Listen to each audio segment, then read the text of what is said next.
Hey, Lewis. Yeah, okay, I'm into this. I am into this. Into it.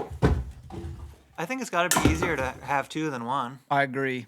Good. Get it warm in here. I want to be sweating after being in my studio all day. Holy God, are you serious? Oh, that first light was a lot cooler. No, let's use that one. There you go. What do you got over there? Oh, yeah. banana cream. Little protein? That one does not have the whatever you were worried about it. You probably had a sweet cream coffee. Those are jacked up. The other one's just normal. Arginine. That was the ingredient. Arginine. Yeah. That made you think, I think I'm going to die. Well, I'm having heart palpitations at 10 p.m. Yeah, I didn't realize the sweet cream coffee version had all the stimulant crap in it. But the other three don't. Hi, sweet pea. Hello. Go get him. Go Go say hi. get him. Come on over. Go say hi. Just a quick little It's like, I don't know. Anyway, we got our friend Dan on the podcast today. Had an epic season. One for the record books. It was a good one. Dan's fresh out of the bush. Yeah. That's a little personal for this show, isn't Well, it? we have a lot. Yeah, that too. Nothing better than coming home after you've been gone for a while, huh? Well, hopefully. Hopefully you come home to a good day, but Yeah. you could come home to a really bad day, too. I mean, that's always the risk. I guess it depends on, how it went. Maybe She how seemed like she was in a good mood today maybe when how I saw you guys supportive- earlier, so you probably Yeah, came no, home to a things are good, good, man. day. Things are good. It feels great to be back to being a husband, father. Right? Work kind of sucks, but Being gone that long, I mean, you had to feel so good, but when you left, because you had so much stuff ready, yeah, and then you came home and there's nothing. I published so many videos in August, like never probably that many ever. I think I published this many in September. I think I've published one this month. That may be the only one I do this month. So if you had so many in August, why didn't you spread them out a little bit? I just don't care. Like You it's don't? not. Doesn't matter? They're all relevant to right before the season. Oh, that makes sense. I don't care. So Yeah. And right now I'm editing really cool stuff that I can't publish, like one on that one bow, Yeah. one on that one arrow. Yeah. I just finished the Montana hunt. I just completely got that done, and it's uploading, and it probably won't publish till August of 25. I don't care. I'm working on what I love right now. Like I was excited to edit that one. That's cool. You know how it is when you're excited to edit something versus a chore edit. Oh, God, I got to go through this, yeah. Like who's going to edit this one today? Yeah, who are we passing this off to? Well, we have a lot to unpack. You had a pretty cool season, and the audience always wants to know about broadheads and arrows and stuff. But I shouldn't say more importantly, but before we get to that, I want you to just check out this little short on Josh's channel. Okay. Being a exercise science God, I knew it was that one. an exercise science physio major with many years of experience, who also knows Josh and I. Yeah, let's not look at my short that's got 2 million views. Let's look at this one that is attacking Tim. Let's just get your opinion on that. Podium. It's the one Archer. about Josh wants to race kind of thing. I didn't want to race. These were questions people sent in. Okay, that well, Lena was anyway, asking. we have an exercise science guy here. We just need a quick opinion on. That's all. Shorts. My stride will crush you. Which one is it? It's the who'd win in a race. It's going to be one would win at here you go. There you go. And hold it up to the mic, yeah. Or Tim, and I'm gonna say a foot race, and I'm gonna answer this for you. It's not Tim, that's for sure. I strongly believe I would beat Tim in a foot race. The other race. Maybe not a golf race. They don't golf race. Well, maybe you're going as fast as possible. Have you ever had an Onyx clicker fail? That's all you needed. Yeah. Okay. So a foot race is not really a defined distance. So Fair. what's the distance? I could go anywhere from 40 to 400 on it. That'd be good. Okay, so let's start with a 40-yard dash with lasers. Yeah. You're not racing against each other. You're racing the clock. Yeah. And Okay. you can't, it's not handheld. So I used to own a little laser set. So you're saying a sprint. And my best time is barely sub 5. I'm not really a sprinter, but I definitely am not slow. And so breaking 5 seconds with lasers, not handheld, like these NFL guys are insanely fast. These Yeah. linemen that weigh 3 bills and can that are run breaking 4.5, 5s. 4.6. That's crazy. Like that'll blow your socks off. So, I feel that Tim would beat you in a 40-meter 40, dash. 40-yard dash? 1,000%. Really? Yep. Okay. I've trained with Tim. How many workouts have you and I done together? A lot. Yeah, I mean, We worked out literally for years at Spokane Valley Archery with Josh Crawford. a lot. Yeah. You're pretty fast twitch. Like, you're not slow twitch. You're fast twitch. Like, you can cycle a barbell. You move well. He's like, I'm defending Tim on sprinting. Whatever you guys think condition Tim is, he's going to win that 40-meter sprint. I don't know where that number is, but it's not too far after that where you're going to step in and crush. You know what I mean? So the best way is to quit speculating I guess fair. and Yeah, to and set just it do up. It'll be the best YouTube video you guys ever make. And I hope no one pulls a hamstring. I was going to say, here's the thing. That There's was the word, man. I get there's stretched a out real legitimate good. health risk if we run that program, and he's going to pull a hamstring. Somebody is. And I might pull a hamstring. So It's such a bad idea. sprinting, yeah, top end sprinting is like hamstrings get pulled by old men. Mm-hmm. That's what happens. But yeah, dude, you are explosive. You have fast twitch fibers. I've seen it in the weight room. I was never very good at a 40, but when I did run track, I was good at a 400. I was okay at a 200, and I wasn't fast enough in the 100 to like get, a medal or whatever. But I wasn't too far behind. But the 400 I was pretty good at. Do you think, still have true or false, do you think Josh was on a podcast with me today wearing a sleeveless hoodie? I almost wore a sleeveless hoodie today. Would have been perfect. That would have been perfect. Yeah. Yeah. Yeah. Well, he made me promise I'd wear it. So next did. time I saw him, I was like, "You want me to put that on? I'll put it, It on right won't now." be on video, but I saw it. It was cold. Who's gonna be the first person to spoof Josh and rock a mohawk in front of him? Maybe a taller one. That would be interesting. Oh, taller. That would take commitment. That is a commitment. How much you got on top right now? I don't know. My flow is not flowing too hard. The Yeah, lettuce yours is probably longer right now You than might mine. have them right now. the lettuce is decent. Yeah. Yeah. Yeah. I've been committed to the mullet for the short term, but I think you should a mullet keep it. could convert pretty well. Couldn't Yeah. You Ooh. could. You could totally transition mullet, especially if you're going to cut it short anyway. You could do a one-step. Should I get out my tape measure and do a bow review with a mullet? I think you should. Hey, my girlfriend cuts hair. She'll cut it for you. But more importantly, cool. I She would does love to do mine. a wager with Josh where he's got like a penalty to lose the mohawk for a set amount of time. Oh, and he I can't know lose that's his high mohawk. I can't do stakes. That's high stakes. I can't do that. You can't do it at this point. do that. He's too committed. No. It's an image, Better do something you can win at then. which is most things. Guess we'll find out. It ain't going to be pickleball. You guys would fucking crush me on it. I've Not a never played. 40-yard Guaranteed dash I get either. crushed. I don't know. Maybe. Be interesting to see. If you guys got Be interesting to see. I don't think it'd be This that is- interesting. this is true. If you guys picked out a legitimate charity, like i.e. Florida, North Carolina with the storms or Yeah. something really that's dear near to your heart, and you guys did a charity fundraiser, I would be writing a check to see this race. And I know other people would. Yeah. And you Oh, guys could geez. film it and do it justice. I don't know. That's like a buttery bro type video you guys should make. No offense. I'd probably want a little time to train. Now you're stressing me out. I couldn't do it with training. That wouldn't be fair. Are my feet in your shot already, Dan? You were worried about that. What size are your shoes? 15? I didn't know Crispy made 15. They do now.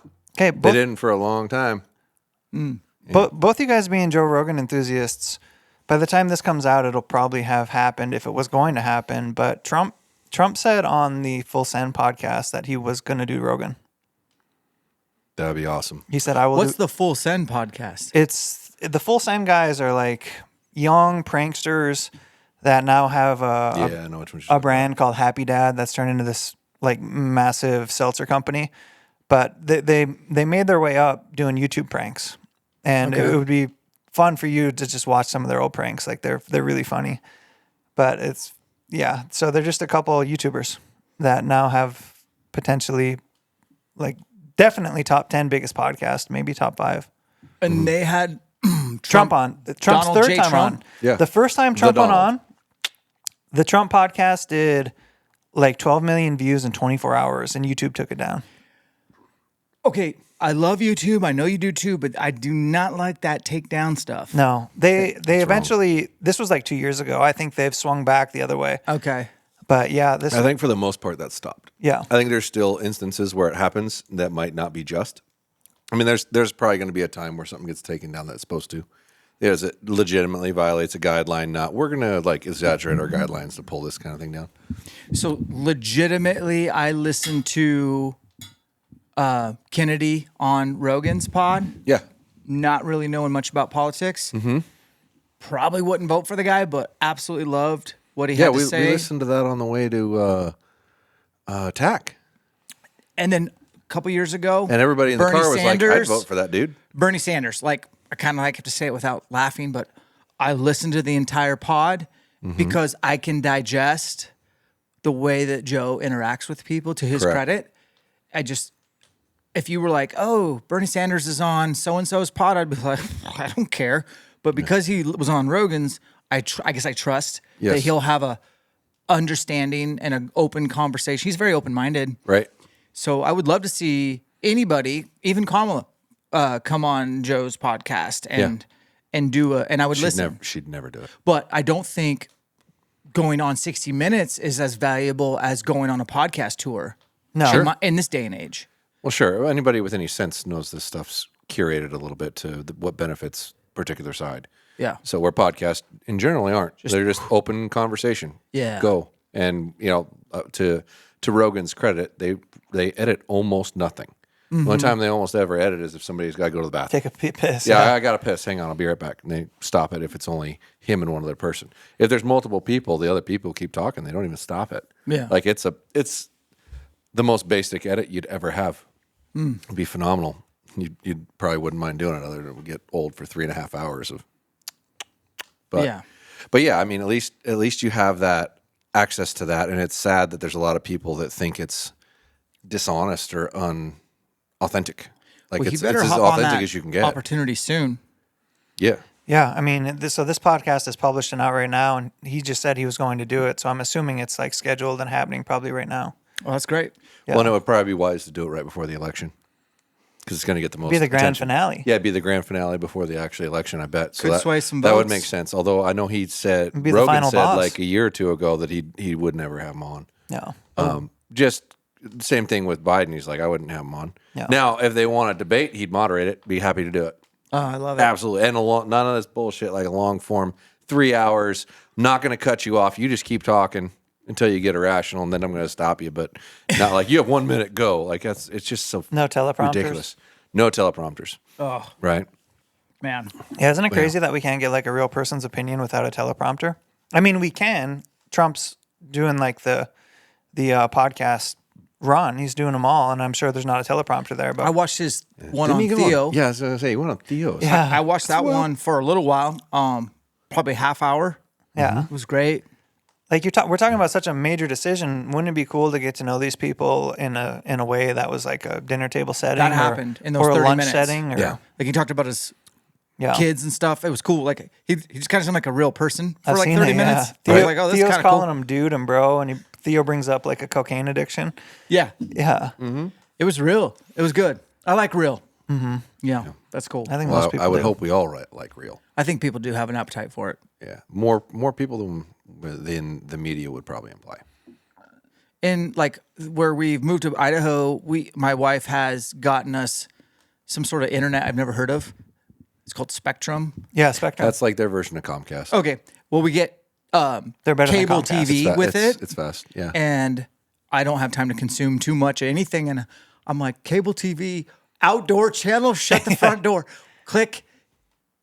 And I could only make it 2 minutes, and I was like, give me YouTube. Yeah. It was so It's so manufactured fake. Yeah. that, so I guess I'm just saying, people love real. And over half of it's commercials anymore too. If you ever go back and watch it, like Mm-hmm. every once in a while we go down to Pappy's. He's still got cable and stuff, and so you'd have like a midday break or something, and we're sitting down eating something, and then they turn on the outdoor channel. It's like, I just saw 17 effing commercials. Yeah. Like, oh my god, It's 22 minutes. all of TV is anymore. is That commercial. and then 8 minutes of commercials. Well, now it's 15 and 15. Oh gosh. It's like half commercial, half Well, then the thing. commercials within the thing too, right? That's- Like yeah. Yeah. this segment brought to you by our cooler sponsor. Right. and it's always got this like cheesy cutovers. Yeah, I used to love that. Like I remember in high school flipping on the Sportsums or the Outdoor Channel, and Yep. that was what I watched. But that was pre YouTube, and I was just telling someone this the other day. Like the only two cable shows I'll keep up with because I have the Discovery Channel app is Bering Sea Gold and Gold Rush. Oh, okay. And those are still kind of. I think they'd be better if they were YouTube vlogs. Oh, Honestly, 1,000. I just think it's so interesting what those people are doing, and I was like getting to the end to see what their gold ways were. Like Yeah. it just like let me see the gold ways. Let me see how you did. Yeah. We And- like Alone. We feel like that's a pretty good Alone's produced great. show. Yeah. Alone's a great show. We'll watch that one Yeah. at home. But everything else is YouTube or Netflix. I think, Tim, you probably remember, I got my start in editing with an outdoor channel show. A local guy here he was one of the few that actually didn't have to pay for his airtime. He was so fancy. Yeah. And, Well, he produced a lot of stuff for them. Yeah. So it was probably part of his contract or something And like that. so I just remember like it was $500 an episode, but it would take me over a month to edit 22 minutes, and I'd have to write the voiceover. And so then I- someone else would voice it over, right? a guy in out that of day. Nashville. Yeah, you send it to someone else, which is so crazy. Think about that, Josh. If you were to make a video and send it to someone else to voice over, Why wouldn't you voice it over? because it was a different era. Different era, man. Yeah. And That's so like weird. I'd have to bump in, bump out, tease the next segment. It'd be 4 segments, and you have to tease. I mean, it was just there was actually so much fluff that you could just watch the 4th segment, probably 2 minutes, and you got the entire episode. Because we'd have to go back for every commercial break and catch up to speed with voiceover. And then they always cut that final commercial right before they're like at full jar or whatever. yeah, I mean, it's what I learned. Yeah. So I'm grateful for the education. I'm glad. Oh, yeah, sure. It was a short run. I think I did it for over a year. It was great. And great education, obviously, and probably opening a window or a portal to how to tell a story that way. Yeah, that right? way. And that would open your mind a little bit to the reality that what you're doing is actually storytelling. Yeah. And then morph that into something that's way more digestible, like today. And Josh was telling me today you've taken a break from YouTube for a little bit. I took a little more than 4 weeks or 5 weeks, maybe even more, just when I bought my place. I can only do one thing at a time. I really can. Like I can do one thing pretty good, and if I do 2 or 3 things, I just end up doing them not very good. So I just shut it down and was like, I'm just gonna work on getting moved into my place. Hunters, target shooters, friends, foes, fellow ally, archers. Thanks for watching the pod. If you enjoy what you see, give us a like. How about a subscribe? That would be great. And if you need something, head on over to podiumarcher.com for all those archery needs. $99 and up is free shipping. Use coupon code TIMC to save a little money. And these little Jocko Goeys here, we had a little deal on those too. Head on over to their website and coupon codes Josh and Tim. Thanks for watching. Let's get back to the pod. I love it. And when I first bought my place, I wasn't anticipating. I kind of thought I was just gonna move in, and then I started ripping stuff up, and I ripped up more and more stuff. And Tim opened Tim's construction service Yeah. at your service. This is so good for you, man. Yeah. This is huge. And then I ripped out more than I intended. And then that obviously had to all go back together. Yeah. But it ended up being, I did the flooring, the baseboard trim, toilets, bathrooms. What are those things called? You put your sinks on. Sinks and vanities. So I did a lot. I painted 2/3 of the place, put new doors in. And You said trim, didn't you? Yeah, doors, door everything. trim. So yeah, Tim's construction service was cranking pretty hard for a while, and then I got to kind of the end of it, and Did you I buy was yourself a miter saw? yeah, Atta boy. and I got to the end of it, and I was just like hit a burnout point where I was burnt out on spending money, Oh yeah. and I was burnt out on just the construction. Like it was just nice to see things done around me, and not look at that and be like, oh, this needs work or whatever. What's the most amount of times you went to Home Depot in one day? I think it was probably 4. But I mean, I was back and forth all the time, and probably one of the greatest blessings is I'm not too far from the Home Depot. I'm not too far from the dump. And I didn't realize how much trash comes out of construction. Like, Oh, God. It's crazy. it's crazy, And then there's this thing about having just like loads of trash around. It just makes me feel uneasy, So I want to just get it out, Yep. get it to the dump, have a clean slate. And but it looks good now. And there's still more to do. I probably did 95%, and I'm just like, I'll get back to it, Yeah. But I definitely learned a lot. Yeah. So Tim's construction service was going hard. And that was basically my September. That's great, though, man. It's going to pay off for you being a resident in Idaho long term. Yeah. For sure. And yeah, so I mean, so your favorite whitetail hunt is basically canceled. Right. So who cares?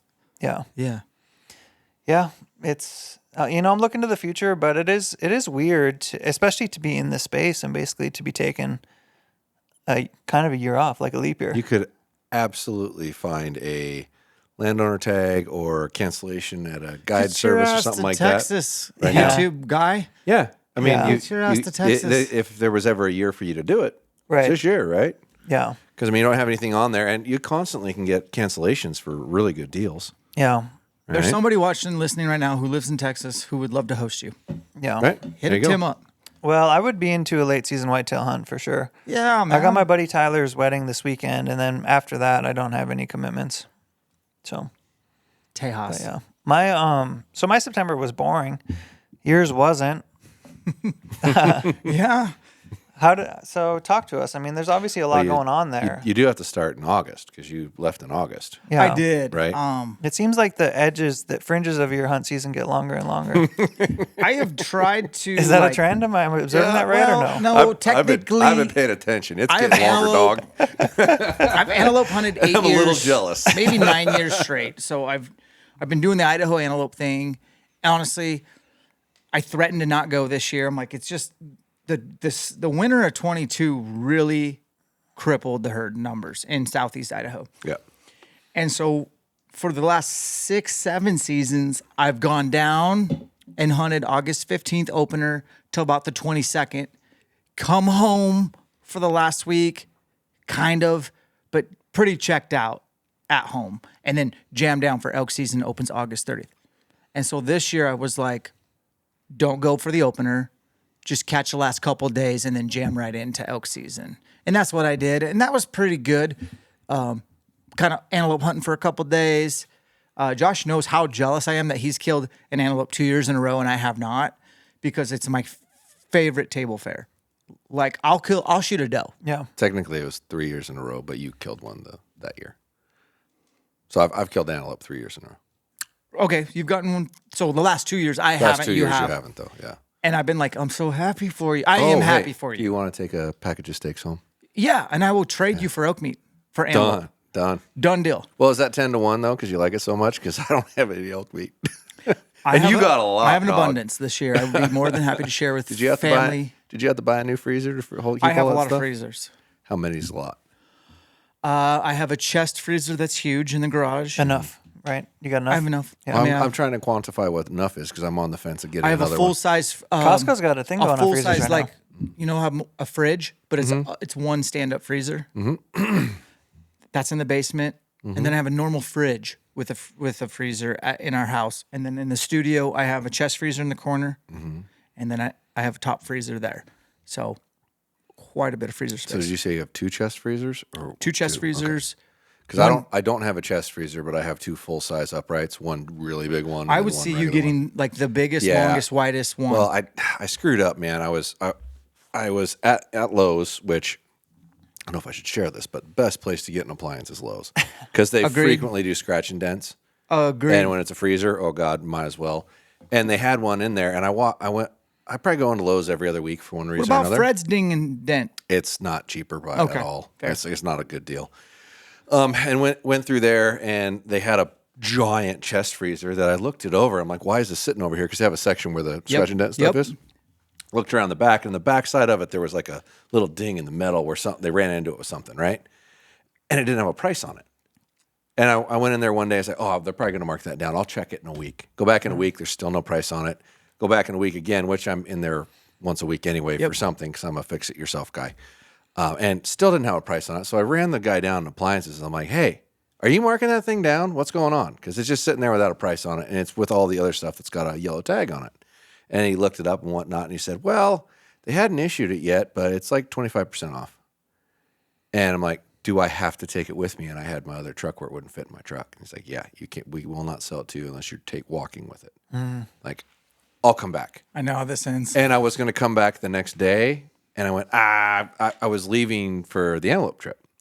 And I went, okay, well, as soon as you come back from the antelope trip, I'll come back and grab it. Somebody got it. So, but that's the one thing I do There'll be need another is a big, The giant one that got chest away. freezer. The freezer that got away. I do need a big chest freezer, but Everybody I have everything does. else. Yeah. Yep. You can put so much stuff in a chest freezer. Definitely. And we always do a garden Yeah. year over year. Yeah, freezers for life. So, yeah. Tim will have one. Yeah. Yeah. Now you have an official place to put it. I do. It's one of the first things you should buy. It's a big old freezer. Yeah, they have a great Telling you, deal ding on them and at dent. Costco right Check now. Lowe's ding and dent, dog. It's Ding and cheap. dent, It's dog. always my big one. I have like a big upright. Yep. I like uprights because you can organize and Agreed. I sort like things upright, too. easy. Dude, it's the biggest one I've ever seen. I barely got it into the pump house, and it was marked originally like $1,200. I got it for $200. Wow. They hit the front door with something, but didn't go all the way through it. Perfect. Like, I don't give a crap. It works like a top. Yep. It's got the readout of temperature in the front of it. It starts beeping at you if you don't close it. Like, I love it. perfect. So that's how I got both of the ones I got. But Dan, has Josh told you about brisket yet? Yes. Have you My met Brisket? children need to meet Brisket. Yeah.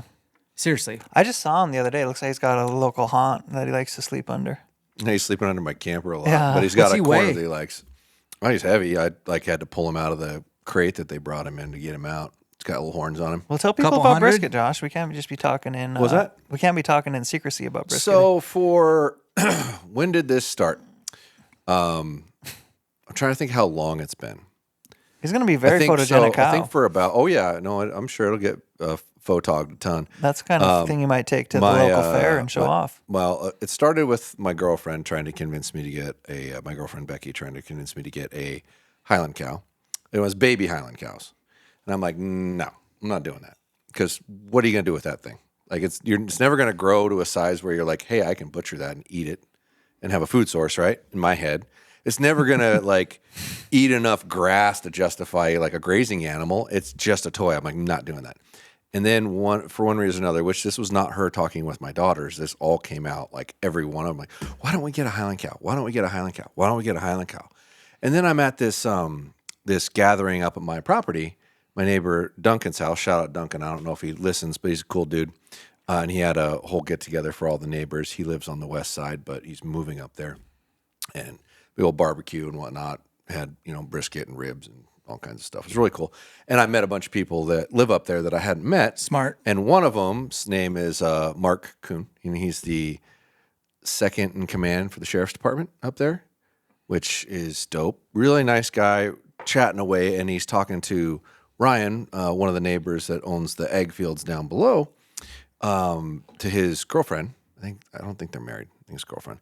But, and said, hey, do you know anybody who wants any Highland cows? And I hear this out of the back of my head. I'm like, all right. And she's like, yes, I want 2 immediately. And he's like, I got 3.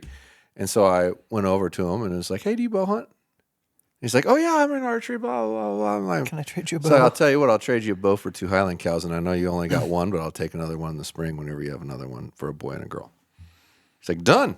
So he wanted a lift, fully built him a lift, came in town, picked everything out, put it all together, and said, here you go. Let me know when my cow's old enough to take. And that's where it came from. That's awesome. But it would be Becky's fault. But the girls wanting it too was like, fuck. All right, fine. When's Becky coming on this pod? I mean, that's a fair question. I know it's a question I've been given a lot. I think you should. I've met her. She's cool. We'll see. I don't know. I have so much of my personal life public that part of me is like, how far you go with Just this? like B-Mac on the pod today. It was Brandon McDonald, and he's like, yeah, you've been telling people where your work is, right by Josh's shop. And I'm like, I don't care. Like, don't stop by. Yeah. But yeah, I'm not a shop that you can just come in, but like, yeah, that's where we're at. Yeah, well, and he's talking about that, and I'm like, Brandon, I live right next door to my shop. Yeah. Like, you can see my house. There's Like, no it's- separation. There is no separation for me. You're being smart the way you're doing it. You at least have that, I have my little sneaky, Tim will know. Yeah. But yeah, a little sneaky Post Falls place now. So, Yeah. or is it Rathdrum? Or is it Coeur d'Alene? Who knows? Good luck finding it. Actually, you could use OnX, folks, and find it really quick. Yeah. Yeah. Yeah. How is I mean, we need to get back to your hunt, but how is your first impression of where the air is a little freer? Man, so I came home on the 27th of September. I'd been gone since August 26th. And I knew I had a Montana hunt in the kind of just in a couple days. And you lived in Washington when you left, and you came back and you lived in Idaho. Yeah, so when I left for the hunt, I lived in Washington in that double wide trailer, 500 yards away. And your beast of a wife moved all your stuff while you were gone. And when we bought the house, we knew the closing date was September 6th. And I was like, well, my math shows I'm not going to be here. So hired 3 dudes to help her. Mm-hmm. And that doesn't really mean much because she still had to unpack, pick out some pieces that we didn't have, like a dining room table, the big couch in the living room, and install TVs and get the kid. So yeah, my wife's a hero. Mm-hmm. She's a unicorn. Tim, you know her, Josh. She's a unicorn. So she's a very intimidating woman. She's got to be put up with you, dog. Yeah, well, sure, for sure. But she did it all. And so I was driving home after being gone a very long time, and I pulled into the driveway at like 6 p.m., just enough daylight. Hadn't seen my kids in a month. Opened the door, and it was just like the house was completely put together like they'd lived there for years. And it just got great hugs from everybody, and it was just like, it felt like home immediately. Oh, wow. So it was just so dialed. The neighborhood's cool. The kids are out playing past, sunset, which like last night they didn't come until an hour after dark, and I was never worried about them. There's so many parks nearby, So and they're they're on making their some friends and bikes. stuff? Yeah, That's cool. all the neighbors are pretty much older. Like I would say, it feels like I'm in a retirement community. Everybody cuts their grass with scissors. It's like manicured lawns. So it's a really cool cookie cutter neighborhood. And I'm really only there at night or on the weekends. So whatever. The kids are happy. They walk to school. That's cool to be able to do that. It's great, man. I'm still kind of learning the ins and outs of, how to get places. Tyler lives 5 minutes from my house, which is really cool. So, You know where to TD get your groceries and your gas and that sort of thing. Yeah, I don't get groceries. Alicia does that, thank God. But we buy groceries. She's trying to buy groceries in Washington since there's no tax on groceries in Washington. Heard there's going to be a Costco over here eventually. I heard rumor. That'd be You nice heard to that have rumor a close too? Did one. you hear that rumor? Yeah, I heard they pulled permits. Like they actually have the permits. That's So exciting. where exactly is it? Did you see? The Is it possibly next to the high school over there? Yeah, where it they- is. So, Exactly. oh, that'd be. There's supposed to be a Top Golf there too. That's gonna be so sick. I heard the Top Golf might have. They also pulled permits, but I heard they might not move forward with it. But yeah, I haven't heard anything about the Costco not going in. yeah, Sweet. pumped about that. Oh man. Costco in Coeur d'Alene's great though. Costco 4 That's minutes. what Alicia I said. go there all the time. It's great. It's way better than the Valley. That's exactly what Alicia Yes said. and no. Yeah, I learned No, if it it's just- is. No, It's there's considerably better than the Valley. it's a nicer store. It's a nicer store, but they don't actually carry all the same things. They never do. No Costco's all I know, carry the but same there's things. there's things that the Valley carried that I couldn't get over Right. there, and that bothered me. Yeah. Who's ever worked at Costco? I don't know. I have. Oh yeah, yeah, I threw shit in the shelves yeah. from 3 a.m. till 11 a.m. Did you get any stock? as a freshman in college. Nice. No, I 'Cause got you don't have laid to work off there for too right long. after Got laid Christmas. Right Yeah. after They're like, Christmas, okay, just we're laying off all the new employees. You can apply for your job in 4 months. Oh, that's crazy. And I never came back. But yeah, I did that job. It was a good job. They are a good job for It was good if you money don't at have the an time. education or anything like that. It's a great job. And it was tough getting up. Good at 2 bennies, a.m., good but pay. Yeah, it was great. I loved Costco's it. a good company to work for. It was if a you're good just going to company. go work for a company. Yeah. Yeah. Costco. Yeah. Well, let's go back to hunting. Oh yeah, hunting season. So, to recap briefly, I talked about this on the pod with Brandon. I mainly had iron wheel wide single bevel 125s. We're kind of new for 24. He'd had the 150 wides, and they're solid, and I love them. They're quiet. The vintage are a little louder, but I like the wides. They give me good warm fuzzies for penetration and hole size. I've killed elk with standard iron wheels. I've seen them all go down in person. Like after the shot, they've died very close, but the blood trails were just kind of hot garbage. And you get that with any cut on contact, probably real sharp. Type of hole you cut if you're cutting a slit basically, It's and just clean. It's clean, and it doesn't like if you cut yourself with something super sharp. Yeah. and you watch it, it's like it almost takes a little bit to bleed. Yes. And then it doesn't seem to bleed at the same amount, and it's really easy to get it to stop bleeding. Yep. It's all the same thing, right? 1,000%, man. That's well said. So I settled in on iron will wides, and I kind of has set a parameter that if I was in elk and it was like going to be 60 and under, I'm going to knock up with the iron will wides. And then in the back end, I had the beasts from Bomar that I'd shot 2 whitetail in Texas with. Phenomenal results. Sharpest things I've ever handled. Like I'm scared to touch. Yeah, part of me thinks that's a psychological thing because of how you have to try to close them. Yeah. And because they provide finger protection for shutting them. He's probably thought of that. I'm sure they're sharp. It's not like I'm going to sit there and test their sharpness factor. I will eventually, actually. But yeah. I think part of it is psychological because I used Could them be. too on the antelope stuff. And I'm sure Lusk has tested terrified. them. Yeah. Yeah, they're sharp, man. They're sharp. But I had them in the back end of the quiver, just a couple. Well, you only get 2 in a package, Bomar. You God, bullshit. yeah. But $30 a broadhead. yeah, dog. exactly. So I had that set up. I shot the first elk with that, and he died in sight, made it 40 yards. Then I went to Idaho, and it was like way more open country. So I took the beast out and backfilled them with Grim Reaper, Micro Haiti Tried and True, and ended up in a position where I was like, this is going to be... Your logic behind that was simply you felt they're more accurate at distance, right? Yeah, beyond 60, they don't plane. Gotcha. They're just so, for my setup, they just have always flied. Their flight is amazing out to 100. So You never mentioned your arrow weight. 449. 450. So I've been saying 450. And your draw length? 27. 27. 80 pounds. So when I was in Idaho, I had been knocked up several times with the wides, but the day I killed, I was in a setup that was a pinch point.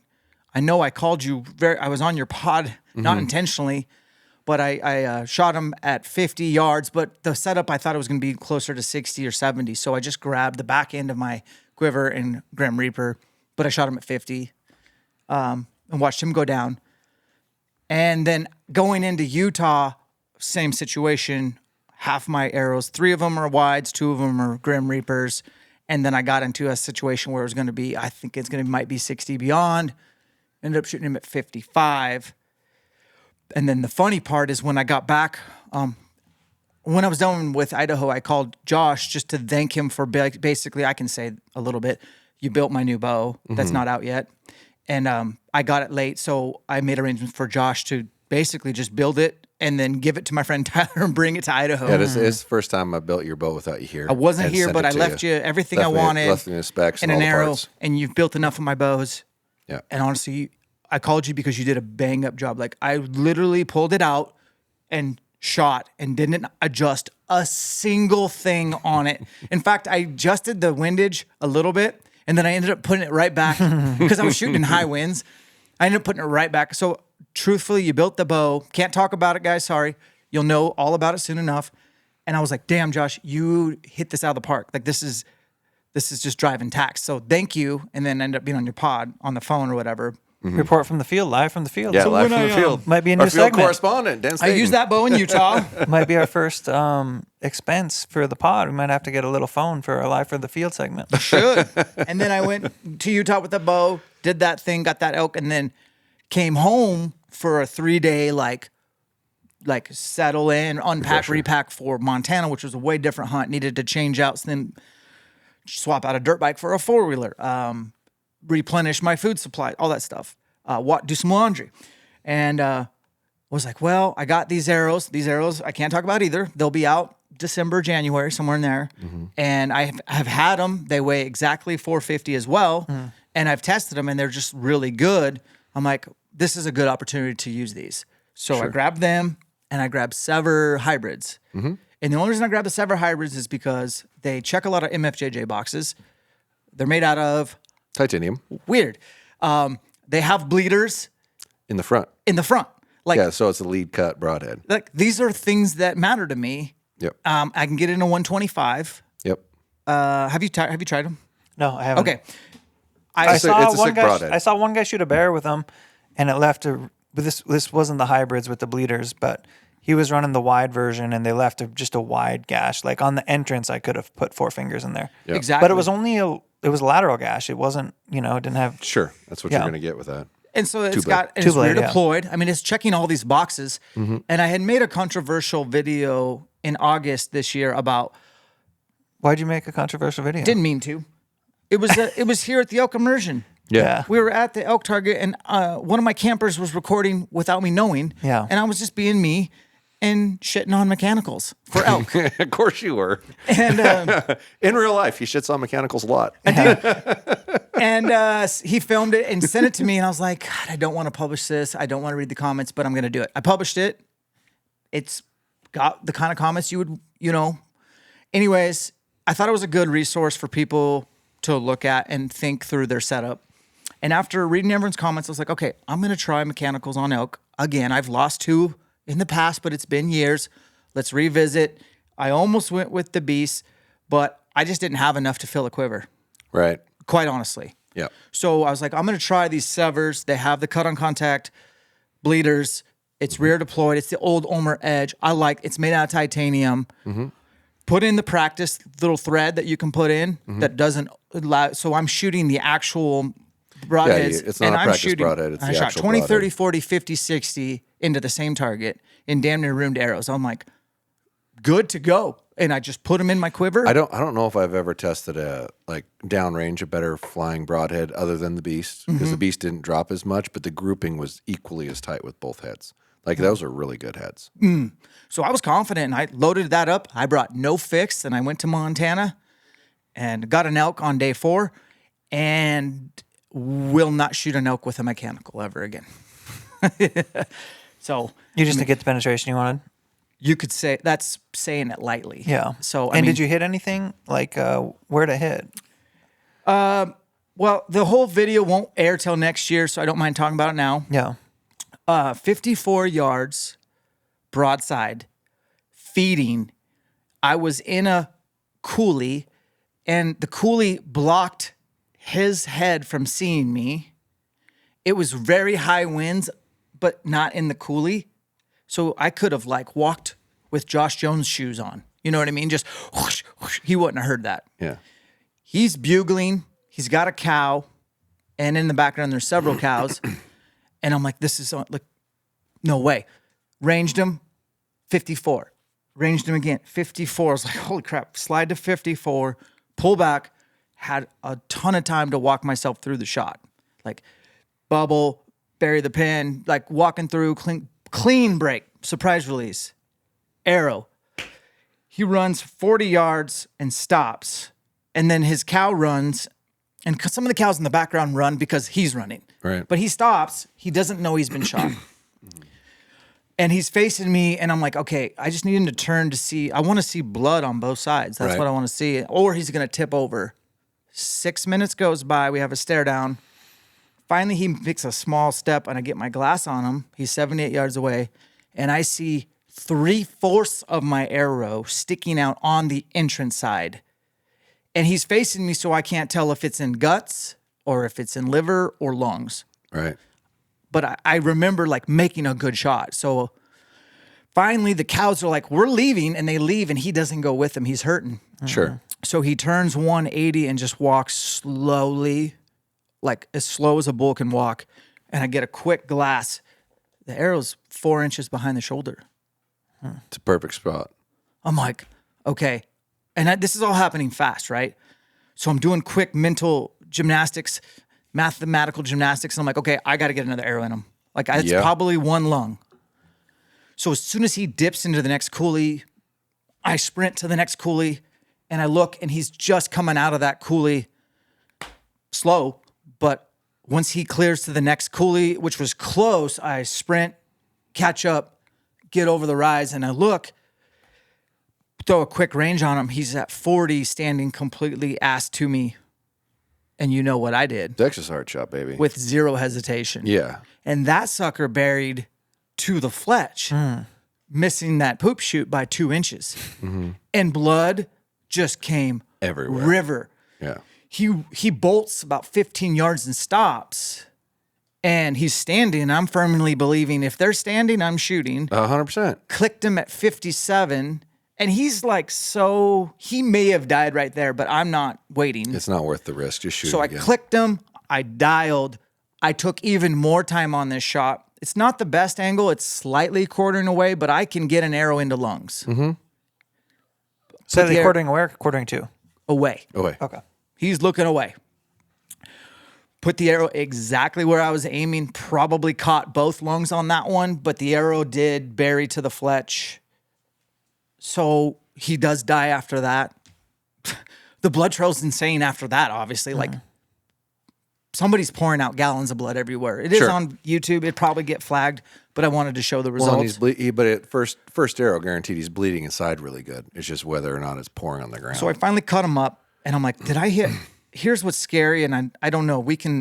I don't know what happened, but it went into a lung, and then it kind of almost ricocheted, or I don't know if the back blades deployed and caught a rib, but I did not hit a rib on entrance. I did not hit a rib on entrance. So into the rib, and then it like ricocheted a little and went straight through the liver, into the liver and stopped. Wow. And yeah, there was a ton of trauma. He probably weird. would have died on that first shot. But the other lung was completely untouched. And given the broadside angle, I'm still scratching my head. Like, what is the deal? So Did you retrieve the arrow completely? the arrow never came out. Like when I walked up to get him. it. Did Yeah. you pull it out of him? Yep. Was anything bent? No. Did you spin I it? spin tussed it And it's straight. straight. And you didn't accidentally leave the screw in the practice blade thing? Correct. Okay, because that was my first thought. Yeah. It's like, really? Yeah. That's fucking wild. I don't know. How? Dan's bad luck with expandables. I don't Yeah, know. that's true. Maybe you are cursed with that shit. Maybe I'm cursed, but the results of the other two shots were awesome. Like Right. no pass-throughs, but so much trauma, and they went in deep through way more tough stuff. Like Yeah. the meat of a hamstring. Right. That was 3/4 of the way in, and then the other one was to the fletch as well. Did he whirl or anything when you hit him? No, like He stood there and took it. It's almost like he didn't even like I almost didn't think I shot him at first because he hardly flinched at the shot. Like he was so dedicated to eating, and his head was down and he couldn't see me. It was like the most perfect situation. So I'm frustrated, and I'm pretty salty about it in the video. I mean, I'm not like a jerk about it, but I'm like, honestly, I just hated every second from the time I made that first shot till the time he was dead. I hated every second of that. Well, in the reality of it, like that was your fourth bull. And granted, it was a different arrow, but it was still like the same weight arrow and the same spine arrow. Mm-hmm. So it's not like you changed something from a energy storing transformation standpoint, right? Yeah. The only thing you really functionally changed was the broadhead, Yeah.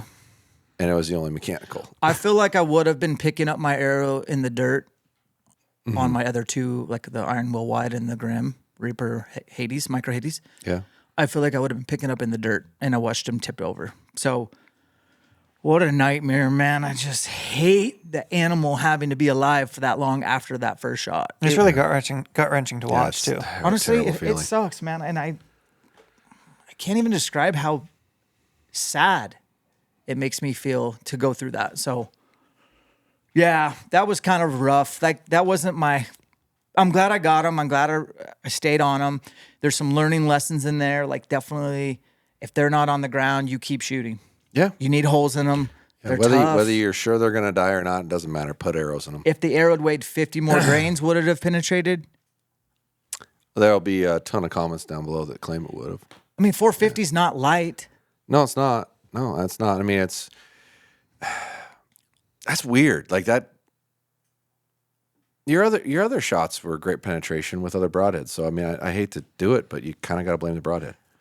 I don't know. Yeah, but that blame- is Is there not another logical solution to what to blame? I mean, I know they're going to want to blame weight, but Yeah. well, you just shot 3 other elk with the same weight. Mm-hmm. So how is that not the case? And that's not the lightest I've been on elk. No, you've been down to 420 before. Yeah. Yeah. But I do like 450. That seems to be the kind of the sweet spot for me. I do know the FPS was 290 on the bow. pretty quick Yeah, for I mean, you're 450. Yeah, cooking. It's cooking. yeah. Good shot. It's all on video. Like, I tell no lies. It's all there for you to see and make your own. why do I need to go to an expandable when I know if I do hit muscle, i.e. that shoulder muscle, not even scap, but there's a good chance a broadhead's going to probably poke out the other side over an expandable. I love the damage that these expandables do. Yeah, I think they save your ass on bad shots. Yeah, I don't think anybody's going to argue that a mechanical penetrates better. No. It's going to penetrate worse, but it's going to most likely put a more damaging hole into them where you hit. And statistically speaking, recovery rate's higher on a mechanical over a fixed blade. Right. It's not drastically higher, but it is higher. So if you make a bad shot not in the shoulder, Yeah. you got a way better chance of recovering that animal than with a standard fixed blade, just 'cause it's not going to do the same amount of damage in soft tissue. But there's something to be said about the way a fixed blade tends to penetrate and perform if it's a good fixed blade. And I do want to say for the record, like everyone goes, it's all about shot placement. It's all about shot placement. It's the broadhead will do its job if it's shot placement. And I wanted to say, wait. This would argue that. Well, That's one standard argument. There's like I love that argument. It's Yeah. good, but I Yeah. think before shot placement comes shot selection. You have to select the right shot before you put the arrow in the place you want to shoot it. And for this instance, it's an animal feeding, unaware of my presence, You in couldn't a ask- relaxed You state, couldn't ask for better. and he cannot physically see me because of this coolie Yeah. blocking his eyeballs. And so that's a great shot selection. Now, if he'd been alert at 54 yards to my presence or something and slightly quartering to, now there's a chance he might flinch at the string, and elk can dump distance quickly, especially at 54.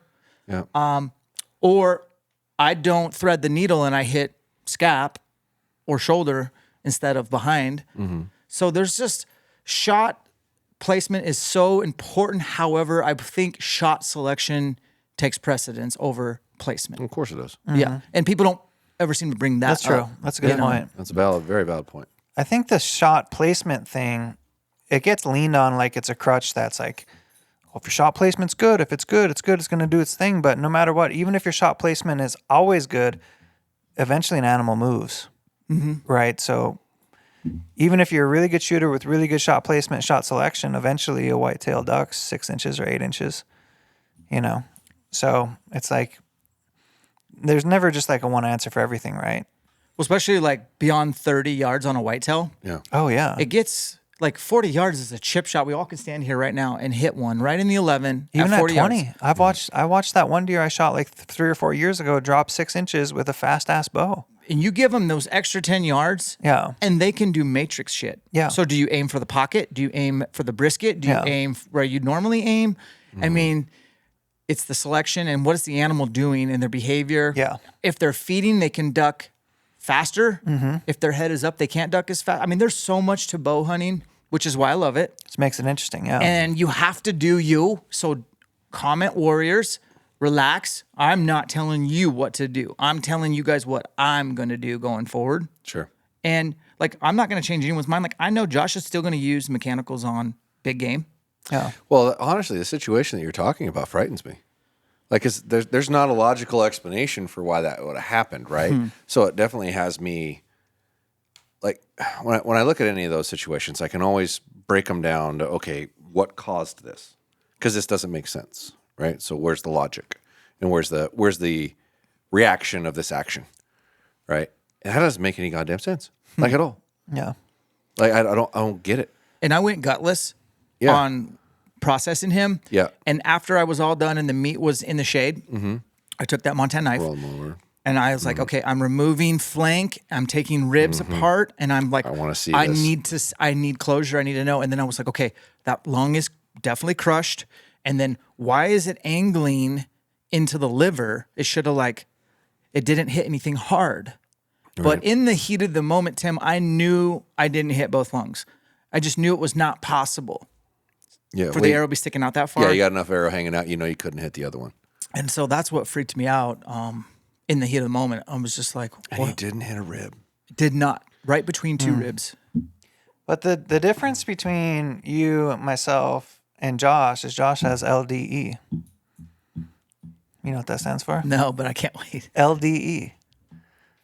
Long draw energy. Oh, okay. I was thinking something totally different.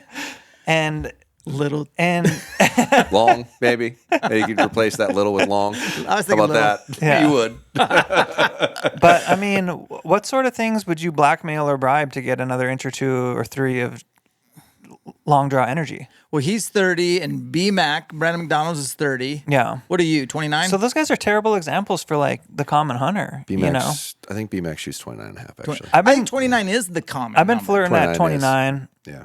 Like I think I'm actually 28 3/4 is what I think I am. Yeah.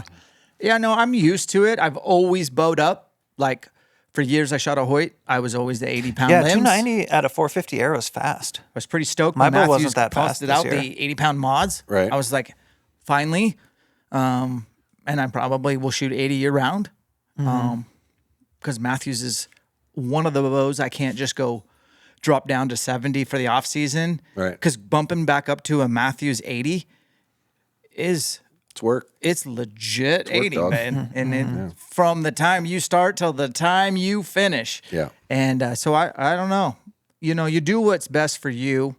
Like there's women out there with 55-pound draws killing elk left and right. And I think they just make changes to their broadhead, the cut on contact, the weight of the arrow. You know, 450 grains is not, and this is not a shot at anybody in our field, but like that's not a dangerous game arrow weight for me. No. If I'm going to Africa, I'm gonna be like 600 plus with some crazy stuff going on. Dangerous game, FMJ. Probably 650 minimum is smart Yeah, it's gonna in that be scenario. Yeah, Yeah. I don't think an elk's a dangerous game, No. but I personally don't feel comfortable going much lower than 420, 425 on an elk. And this year I settled in at 450, and every year's a little different, but I think 450 is sufficient. I don't think I'm like, that's not a Twizzler. I think 90% of the community would agree with you. Yeah. 10% of it's going to argue with you, but 90% of it's going to agree with you. And that's the average weight a guy uses. So it's not, as much as there's going to be a percentage of people that blame that on arrow weight, I don't think you can. I think you can blame that on the broadhead, and I hate to do that because I think the Sever Hybrid's a cool broadhead. It's really cool, man. And this is the first I'm actually hearing this story, which I've been deliberately not asking you about your hunting so I could hear about it kind of live. We've got little bits here and there, but I didn't dig deep because I wanted to hear it here. And, that's whole thing really sucks. that's really disappointing. Like really disappointing because I had really high hopes for that broadhead. I thought, and I don't just want to put it on the broadhead. And what keeps popping in my head is that style of deployment system. I wonder if one blade opened and the other one didn't. And it hit, maybe it nicked one of the ribs on the way. Well, I don't know if it would have to nick one of those ribs because if only one of those blades popped open and the other one didn't, would that have changed the pressure angle that it went on? I bet you only one blade opened.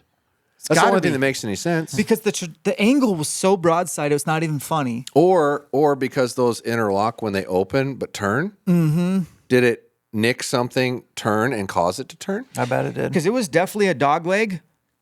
And I was like, why? So is that a flaw in that system? Because it sticks. The blade doesn't move. The blade stays stationary in the central point, right? And then it rotates over and clicks and pops into where the two are stuck to each other. They can open, but they stop at a certain point, right? Yeah. So they won't shut is the idea. But did it open and hit? Because it wouldn't necessarily show that you hit a rib. Did you see the slit in the tissue? Or did you just look for a cut on a rib? And No, I see saw one? the slits. Was it vertical, horizontal? What? Kind of 45 Okay. and incredible damage upon like Oh yeah, there's hemorrhage from like, the for second Sure. it hit flesh. Yeah. Like no fixed broadhead does that. Yeah. So I just wonder if something caused it to rotate internally that allowed one blade to be sticking out all the way and the other one wasn't. That'd be interesting to. I almost want to test that through the broadhead stuff that I'm doing and force one blade that way and see if it would force the arrow to turn. Here's all the 'Cause it might. mechanicals I've shot stuff with. And I'll start with the Beast, couple whitetail bucks. Before you say these, I'm going to preface that the one mechanical broadhead I've told you to try 1,000 times you haven't done. Go ahead. Okay. Shit, I hope I get it right. So I'm pretty sure. when I was with you in Alaska, I used that Fatal Steel. Fatal Steel, yeah. That was great. Was it a 125 or 100? 125. Okay, that was the one. Okay. So I used that on a bear, and it was great? He went 10 yards. I think I had Tim's rangefinder, which is a golf range finding eyeball. Yeah. He's pretty good at that. Couple Not of gonna lie. whitetail in Texas with the beast. Absolutely phenomenal results. Mm-hmm. The Schwacker on a halve, incredible results. Like too gory for YouTube Sure. results. Yeah. The Mega Meat in Texas. Yeah. Wowzers. Yeah. Incredible. Gruesome. I've used the Carnivore from Grim Reaper, the Pro from Grim Reaper. These are on deer. I've even used the Hide from Evolution. Yep. So I have not, I don't want people, I said this on the video I edited that's not published until next year, and I think Tim will appreciate this. I said, I was open-minded. I listened to your comments. I tried mechanical. Please respect my decision that I don't want to use one on elk going forward. Please don't suggest all these other brands. I don't care. Like for me and elk, it's a fixed relationship. And expandables, I'm still going to use on lots of animals because they're just awesome. I've used them on Axis. Yeah. Critters you know you're whitetail. going to go through. Yeah, definitely. Sure. What did I miss that you guys have been eyeing? I will say out of everything I just named, like my top 3 or 4 would definitely, like the Beast is on there. The Mega Meat's on there. The Hide. You ever shot the Hide through a 365 target and seen what it does to your 365? Ugh. You're like, oh, I better not shoot this anymore. Well, yeah, and the Hide's premise is similar to the hybrids, but the blade's open from the front, not the back. Right. So it's got a lead blade and then a mechanical blade. And it's pretty legit cutting. Yeah, down no, that's a there. great head. But what did I really miss? is. What's the other ones? I mean, I'm sure there's a million out there. I think you but, covered the majors. Yeah. The Mega Meat, the Schwacker, I didn't say Rage. the Fatal Steel. Yeah, you didn't say Rage. I don't know if anybody really uses them Tripans. anymore. I think Some people people still do. use tripans. Some whitetail people really still swear by Rages, and I used to shoot them a lot. I think What's they- the that's new what one I- Dudley came out with, or It's that one. G5? T2. Can I see it? It looks like Rage. Oh. Okay. They're still sitting there. It looks very much just like a Rage Yeah. tripan. Different interlocking But it's the first system. of its kind. Socket lock retention system trademark. Yeah, it has a socket lock instead Ron's of a on the plastic back. little O-ring. What up, Dudley? And then what material is this? I think it's steel. I don't think it's titanium. It looks. I could be wrong. And then I watched Tim shoot a buck with on video. What's the buck what did you shoot that buck with a couple years ago in Washington where it was like people still argue about it on that the was internet just a today. VPA 2-blade. It was like zing. Yeah, Which and is- that went through with so much crazy energy, but my opinion is it took a dog leg. Which is Yeah. the argument I always made about 2-blade broadheads. Is you're more likely to have that happen because of the cut surface and the plane style. I want to say something I'm thinking about it really quick. When I think about people who are really good at elk hunting and their equipment choices, that's kind of like how I've typically formulated mine. I think about you, Dan, and the amount of elk you've killed. I think about Brian Barney. Yeah. I think about Brian Barney's podcast partner. What's his name? It's not coming Dan to me. Picard. Dan Picard. Killer. Yeah. Also, both between Brian and Dan, they've just both wonderful elk hunters, right? Yep. And I think they're both using a similar setup to you, and they're often using mechanicals. Yeah, they use the Hide, I believe. Yeah, they use the Hide. Speaking of the Hide, there's this fixed blade Evolution Outdoors make that looks really great. I have those. They're awesome. You see it? It's got like the little front cut and Front the rear and cut. rears. Yeah. Yeah. And they're That's a little called bit it- distance that's- between Yeah. them. Did they fly okay? That's the Jekyll. That's the whole Jekyll. concept of that broadhead. But is you can they call it like a interchange Jekyll them. Big Game or something is the one that I really liked. No, you're Yeah. on it. You got it. Yeah. Yeah. They fly great. Yeah. Because that one's really, really caught well my made. eye for a fixed blade. I think they'll start planing past 75, 80 for me. And I do want to say one thing about Brian Barney. I have shot bows with him multiple times. Yeah. He could, he's like a Matt Allwine type character, except for he's way different than Matt personality wise, but like shooting ability, he needs to consider competing at archery I've always at a professional I've level. always heard those stories, and then I saw him post, "Hey, I just got my brand new lift last year. I shot a Vegas round with it. He shot like a 298 20X or something." That's Brian Barney. And I was With a like, with a lift. hunting bow rig with a lift that's like brand new. I was like, okay, all these stories I've heard are true. They're not rumors, Because Seriously. sometimes you hear stories and it's like they're exaggerated, they're Exaggerated blown a out of little bit. proportion. Yeah. But he's obviously He's one of the best archers I've ever shot with. yeah. Period. And to add one to that, because we don't talk about this often, but a gal we know in Montana, both Lindsay and Wilson. Oh, yeah. Yeah. Lindsay shot like 3 or 4 bulls, all with the same setup. And she shot a great bull this year. I don't know if you saw it. I did. But I asked her about it. I was like, well, what was your setup? And she was pulling 57 pounds. I didn't get her draw length, but I'm assuming it's probably 27-ish. 57 pounds, 407 grain arrow. 407. Yeah. Okay. With the VPA 3-blade Yep. broadhead on the front. And she said every bull she's ever shot is buried up to the fletchings. Yep. So, she's obviously not as experienced as you guys are or whatever. Blade angle and sharpness. But that's another example of like all of these setups are Cut in the angle. ballpark, and it's like be in the ballpark and then kind of decide where you want to wander to. If I had to be critical of the sever that I used, Yeah. in hindsight, when I pull them out of the package, they have this cool chisel tip thing, but it's not sharp as it could be. Like you couldn't shave hairs with it out of the package. So like in hindsight, I would have gone back and taken every one of them and Sharpened them up. made them sharp AF. Yeah. I think that's something that they might want to look at, or maybe it's the batch I had. Yeah. But they were not. The bleeders are sharp. But it stinks to say that or to refer someone to a product and be like, this product's good, but you got to sharpen it. Because most people aren't going to sharpen it. Right. Most Yeah. people are just going to spin it on and shoot it. I've never had to sharpen an iron wheel out of the package. Never. Yeah.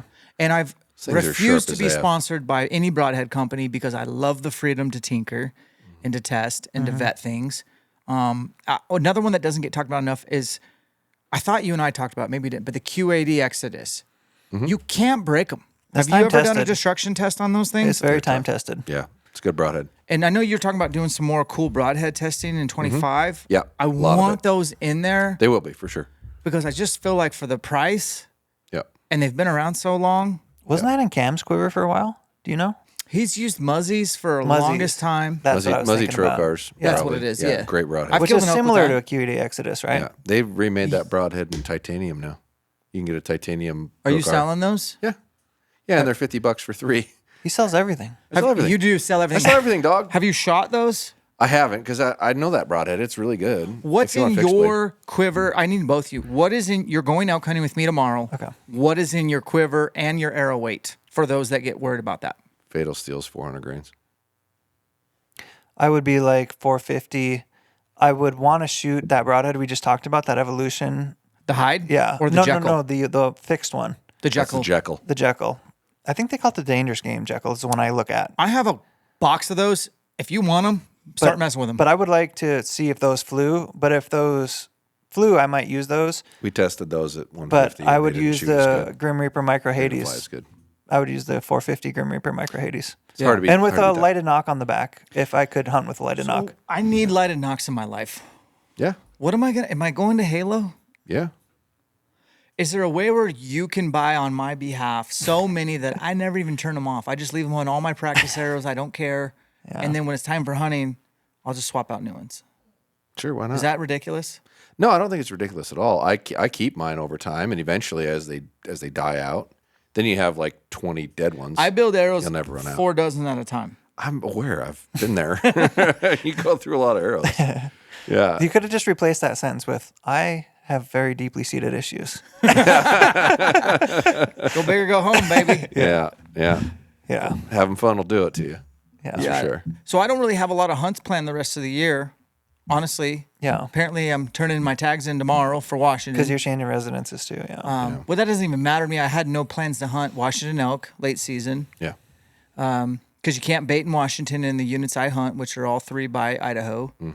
Can't bait for deer, and I'm a lazy hunter. I want a pile of corn, and I want a middle buddy heater in the ground blind, and I want cell phone I'll service. tell you, I'm so looking for Am I wrong? No, dude, I got one setup that the service isn't great at, and I've contemplated bringing in a battery bank and a booster. So when you're sitting in there, you get service. As long as you don't miss animal opportunities. Yeah, no, But, it's just to keep you from getting twitchy and shit. Yep. Because if you're distracting yourself with whether it be like a movie, YouTube, a game, whatever on your phone, you're not doing this so much.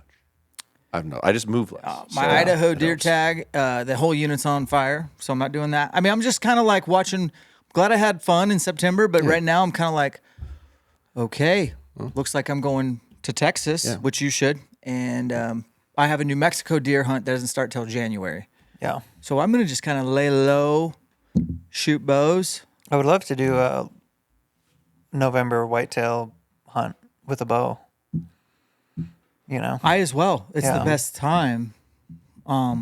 What's your? Do you have? Oh, I have a general deer tag in Montana, but I'm not planning on using a bow. Really? You're not planning on using a bow? No. Dude. I was thinking about not spending very much time on that hunt. Just I'm Oh, okay. out of spousal Yeah, you've spent your domestic a lot of equity kids' is time. depleted, and so I have no shame. Like Allwine built me a rifle. It's 6.5 PRC. It's insanely accurate. Yeah. I got no shame. I wouldn't mind going to Montana on just a quick, like any legal buck, shoot it, be happy with it. Try to take my son because he hasn't seen anything die yet, and he gets grossed out when I bring animals home right now, and I got to change that. Yeah, you got to break that. Yeah, that'd be But a I great also experience for him. don't want him to hate what I love, so Sure. I want to do it delicately. You got to be gentle. Yeah, Sure. but that would be cool. When's the last time you used a rifle on an animal? It's been a while. I was just talking with Josh about this like a month or two ago. It's I just thought about this today. It was like, would I be willing to use a rifle? And I still would be willing to use a rifle next spring on a bear in our neck of the woods. Dude, you love You bear know, meat. Well, but you know how it goes. You're gonna look at a bear across a canyon like this, and he's gonna be 400 yards away, and you could put your rifle on a dead. backpack, shoot He's dead him, He's already. dead right He's now. done. shoot him, see where he dies, put your pin on him, go get him, or you could navigate your way down and around, try to relocate the bear, try to get the wind right, try to hope he hasn't moved, try to shoot him, and then not see where he dies. So I would love to shoot one with a bow, but man, I just think when it comes to that like this region with for a spring bear, I mean, like a rifle is just so practical. Yeah. Hard to Well, and argue. it's the same season. You're not getting a better time to hunt because you're using a bow like you do with elk and deer. They give you a better season. Yeah. They reward you for using a harder weapon. So I'm definitely still open to using a rifle, but I'm definitely most excited about bow hunting. But I think there's just certain situations where, you know, whether it's time or whatever, I mean, your rifle is just, it's going to increase your odds of success so much. And I got to figure out how to pack that rifle around when I do spot and stalk bears in the spring, because this last year I saw 2 wolves that I could have shot with a rifle, but I didn't have a rifle. And I had wolf tags, plural, in my pocket. And I'm like, man, like I don't hunt North Idaho elk anymore, but I damn sure could be helping out those elk Sure. by packing a 6.5 PRC. It's hard to pack a bow and a rifle unless you're on a 4-wheeler. It's going to be 4-wheeler for Yeah. sure.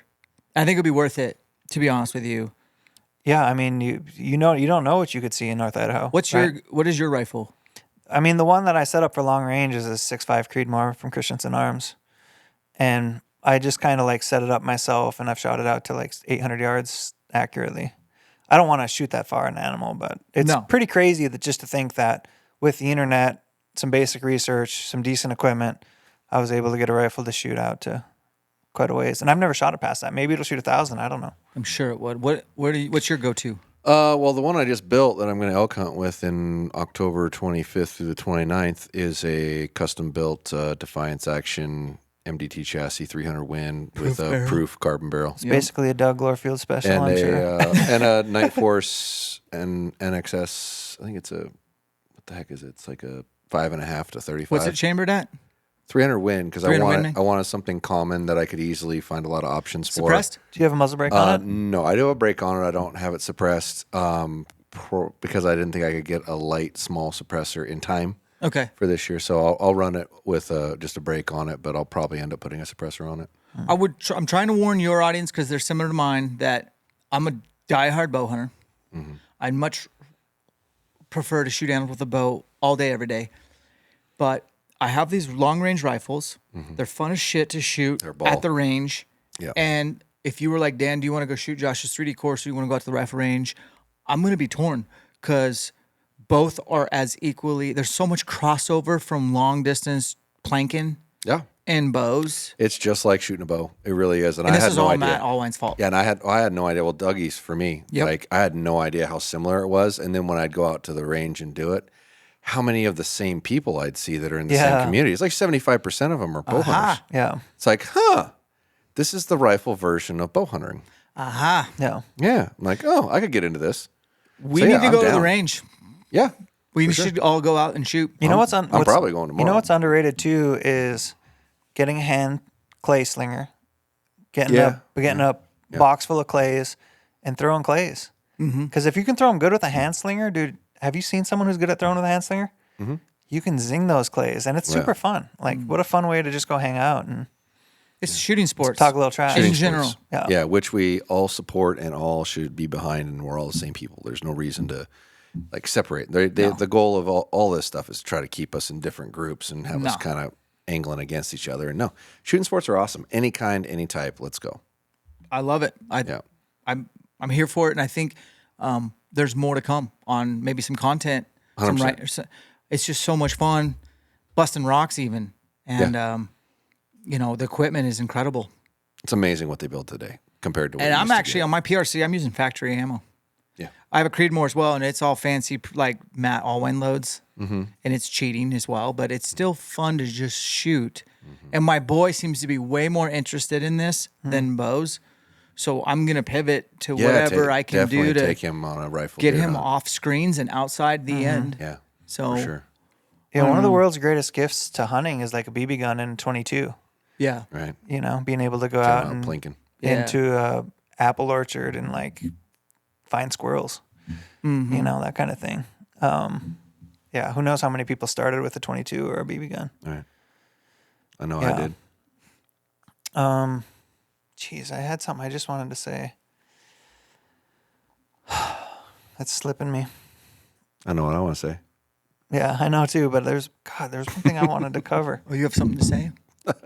No, He knows what I want to Josh say. is thinking about the fire. I'm saying the fire's out, dog. Yeah, the fire is out. Podcast is closed, but I got to pee so bad. I really Oh, wish you you do? finished. yeah. I almost got up and just left. All right. Well, you I could drank too have. much fluids. How many I times didn't did you want pee at night? Huh? You know, you're 40 something. I go to pee. I go pee before I go to bed, I know and what I I wanted sleep to through the say. night. So Do you? then, Josh, this question goes to you too. But Yeah. Dan, you've been making content for a while. Josh, all of us have been making content for a while. Do you see that evolving in the next year? Like you talked about maybe bringing in more shooting sports. Mm-hmm. Like what's exciting to you? The evolution of content. You know, you've done it for a while. You understand it. It's good to keep it fresh. I'm still the guy who loves to tinker, so I just like to tinker. Keep talking. Go I ahead. can't do it. I can't do it. Go ahead. Keep talking. And let Louie out too. Louie will go out. But you're gonna appreciate this. It's hard for me to keep camera guys on staff. I'm a pain in the ass to film in the mountains. And I had a great talk with Jeff after elk season, and I'm really transparent. I don't hold anything back. And he's finally voicing that, like, it doesn't excite him to just turn around quick YouTube videos on arrows or bows or 3D archery. He wants to do more, bigger, longer projects, cinematic. He wants to stretch. He wants to grow. And he wants to put them on ElkShape YouTube. It's pretty natural evolution, I think. And I think I've just told him, I respect that idea. Let's try to make a plan where there's like maybe one day a week, say Thursdays, where you don't come into the office, you edit from home or go film or go do interviews. And I never ask you about it until it's done. And when it's done, it's done. And then you're like, hey, I have this, check it out. So some more cinematic drops, maybe less frequency, like volume down, but more quality. I'll still turn and burn some normal stuff, probably like you, but I think Jeff wants to stretch his wings. So That's cool. I want to give him that opportunity because I want to keep him around. And I feel like that's what he needs. You probably more than anyone would understand that. Yeah. Yeah, that's good. I think that's natural evolution if you want to push the boundaries. I think there's some balance there because if you're exercising your muscles all the time, then you're going to continue to grow. But I think it's easier with those long range things to have slack where it's like, you know, I'm just thinking about my next thing so if that's the thing that you're doing, I think as long as you're continuing to exercise and work on that craft, it's great. I think for me, particularly having this little bit of time off, I think has been good. It's allowed me to process a lot of thought. And I've always done YouTube, same day of the week, same time. This goes way back. And I think that was best because it got me regular reps. Yeah. But I've evolved to think more, YouTube is not a TV show, right? Most YouTubers upload on a random schedule. So I'm going to a random schedule, and I'm just gonna put out stuff when I can put out good stuff. But I like Jeff. I'm excited about things that have great stories. But I'm also excited about just like little competitions with friends. I think that's so fun just to hang out with your friend, do something interesting on YouTube. People are willing to watch it. And I think there's something that like Like a 40-yard dash? yeah, like 40 dash, like guys really connect with. You know, it's like, hey, they've done that with their buddies. They've talked that same trash. And then also, and something I've known for a while, I guess, but is more apparent to me is just how much cooking and like the full circle evolution of life is important. And maybe it's just a stage of life where I want to include more of that stuff. But maybe my next great story that I get to tell, say it's a bear hunt or something, I want to include some cooking because I think it completes the circle. And maybe that's a separate episode or part of the same episode. But it's nice to complete that circle and just show people, hey, this is why outdoorsmen do this kind of thing. Oh, like, amen. It's not just to, like, the road doesn't end when you punch your tag. Like, you actually process those animals. You put them in your freezer or they go straight to the pan. Well, that's how any of your hunting videos should end. It's really how it should. Yeah. Like You're you should right. be sitting down to a meal Yeah. with what you So killed. in this one I just edited today, Yeah. I put in notching my tag before I touch the animal. I think a lot of people forget to do that. Yeah.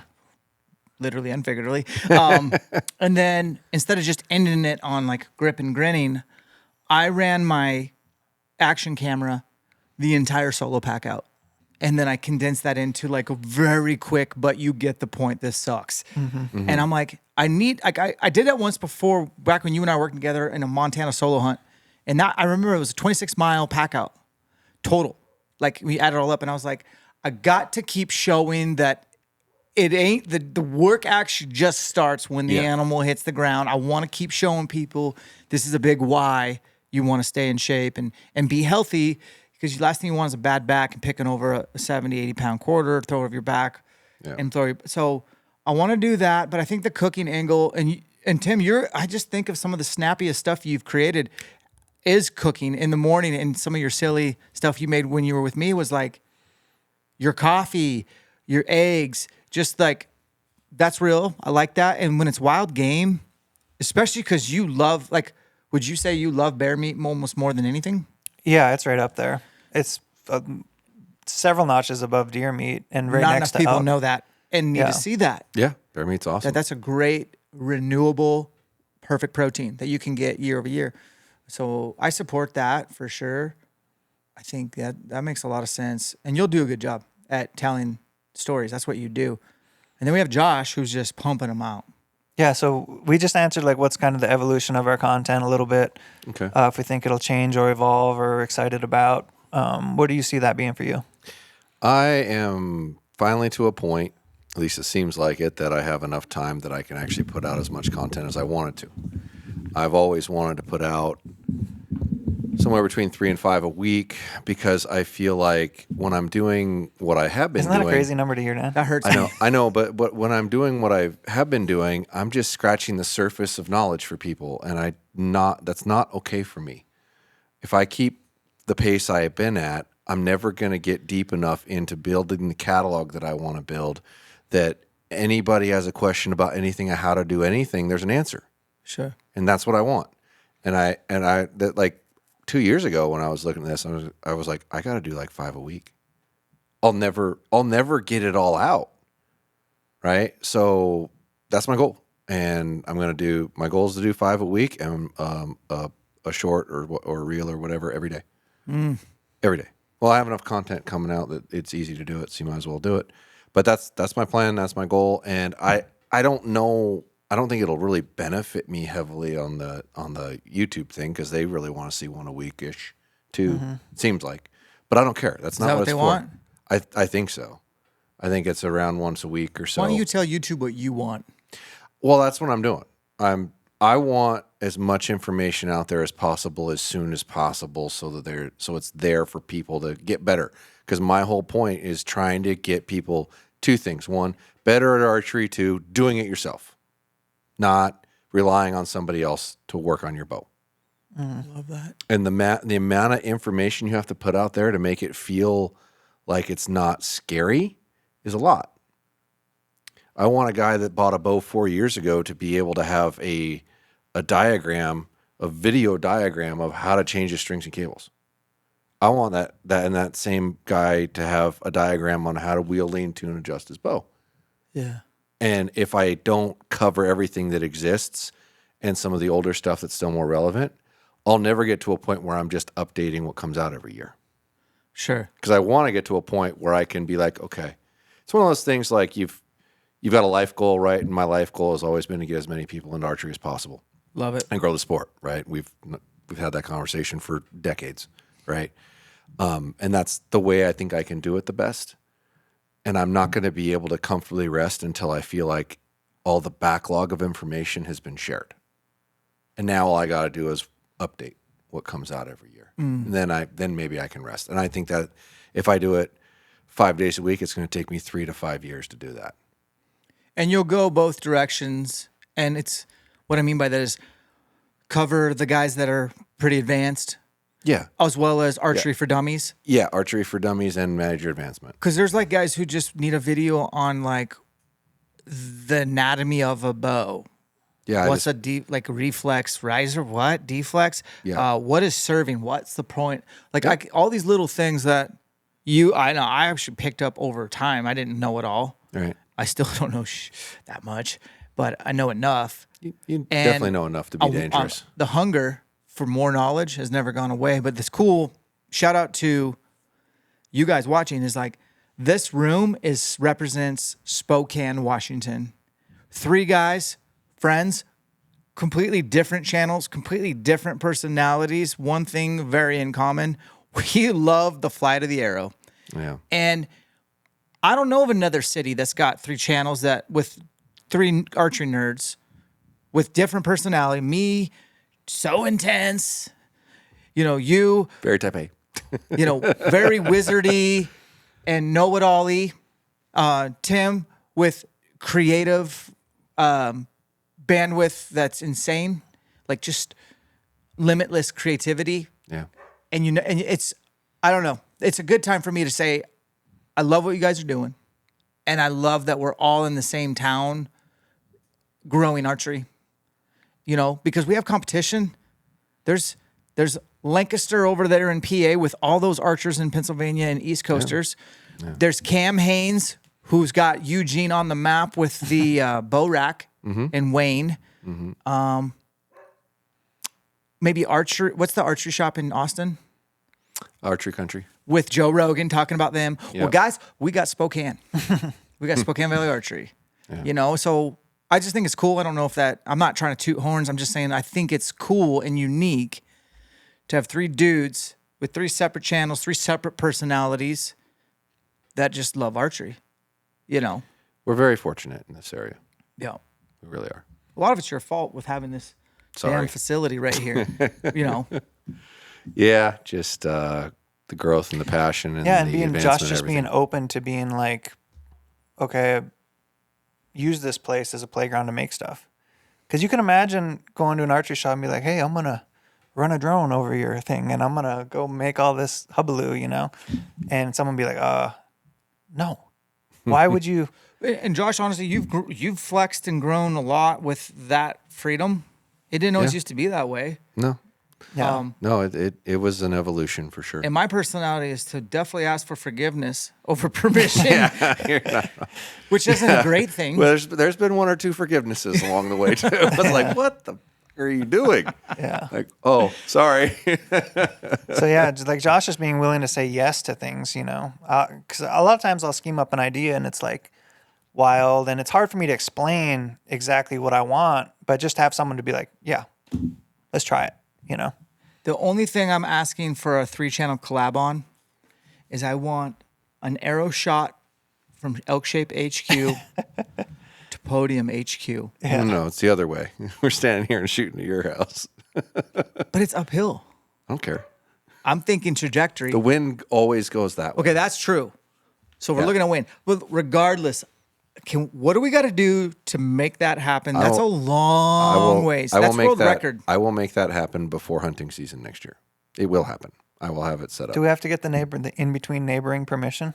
That's his job. He's been here the Yeah, longest. it's Floyd. I'll Floyd. It's only one, and I'll just say, hey, I grew up. Excuse me. Their family was here when I was young. His daughters went to school with my family. I same age as his youngest daughter, and we've since had a good relationship. So I don't think it'll be an issue. What's the distance, Joshua? Yeah, well, it'll have to be about 500 yards, which the max distance that I think I can shoot an arrow, at least trying, I've tried already a little bit. I can send an arrow with the right configuration and the right build about 525 yards. Yeah. Max.